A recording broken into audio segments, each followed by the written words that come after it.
Hello everybody, welcome back to TechTube. I hope you all are doing great. So in today's episode, I'm gonna guide you through the tutorial video of how to show what you are playing on Discord mobile. So to get started, first of all, go ahead and open up your Discord application on your PC or mobile phone.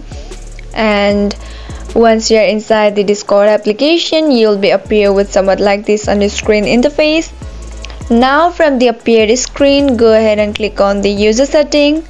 Now what you're gonna do is scroll a little down and then click on activity privacy, and then as you can see many options right here, and from the activity status, simply enable display current activity as a status message.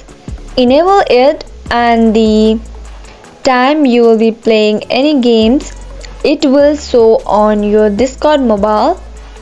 That's all guys. This is how easily you can see you can show what you are playing on Discord. I hope you found the video to be helpful and informative. If yes, do not forget to subscribe to our channel and also press the notification bell for more updates.